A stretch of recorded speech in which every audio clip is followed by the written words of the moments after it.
Gigi, our daughter, just ran into my arms.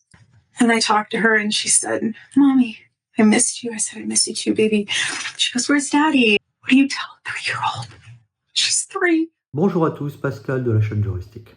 Le 11 septembre 2025, Charlie Kirk, 31 ans, père de 2 enfants, a été assassiné en plein meeting au cœur des États-Unis. Alors soyons clairs, il n'y a aucune différence entre l'assassinat de Martin Luther King et celui de Charlie Kirk. Les deux relèvent de la même intolérance, de la même bestialité.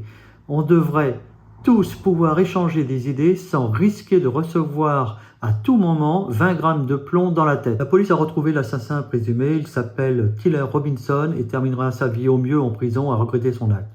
Il encourt la peine capitale car en effet, l'Utah autorise la peine de mort pour les meurtres aggravés. D'autant qu'il faisait suite à celui d'une jeune Ukrainienne de 23 ans qui a été poignardée dans le tramway en Caroline du Nord par un jeune noir américain multi-récidiviste qui n'avait rien à faire en liberté et qui s'est justifié comme vouloir se faire une blanche. Alors tout était enregistré par la caméra de vidéosurveillance. Les images ont été diffusées sur le net et c'est particulièrement horrible. On a du mal à comprendre comment cela peut être possible. Mais le plus scandaleux, ce sont les réactions politiques de la gauche française qui sont allées jusqu'à justifier ce meurtre. Charlie Kirk est mort? Assassiné? Oh, bah finalement, c'est pas plus mal. La société s'en portera mieux. Il avait des enfants? Ah, ok. Bon, il vaut mieux que ses enfants grandissent sans père plutôt que d'avoir un père comme Charlie Kirk. Hein. Finalement, c'est un mal pour un bien. Voilà le niveau de la gauche française. Je n'exagère même pas. Pour en savoir plus, je vous invite à aller voir une vidéo de Victor Ferry qui a détaillé toutes les sources. Je mettrai le lien dans la description. Alors, autre réaction pathétique, celle de la charmante Nathalie Loiseau, députée européenne, payée par nos impôts.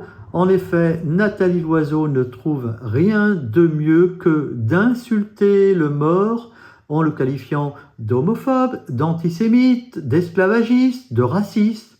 Alors non seulement Nathalie Loiseau ment sur Charlie Kirk, mais ce jeune homme est mort, assassiné. Et lorsqu'une personne est décédée, la décence la plus élémentaire consiste à se taire le temps du deuil, à fermer sa grande gueule. Cela relève du même niveau d'ignominie que les personnes qui sont allées danser aux Champs-Élysées lorsque Jean-Marie Le Pen est décédé. On va rassembler pour célébrer la mort de Jean-Marie Le Pen. Alors désormais, Nathalie Loiseau se dit victime de harcèlement, de menaces de mort. Bon, la tactique habituelle d'une gauchiste politique, je dis les pires saloperies et ensuite après, je joue la stratégie de la victimisation, reprise en chœur par toute la presse subventionnée et les médias de grand chemin. Alors comme d'habitude, cette vidéo a pour pendant un article sur le site juristique.org avec l'ensemble des sources et dont le lien se trouve dans la description de la vidéo. Je suis Martin Luther King, je suis Charlie. Merci de votre écoute et à très bientôt.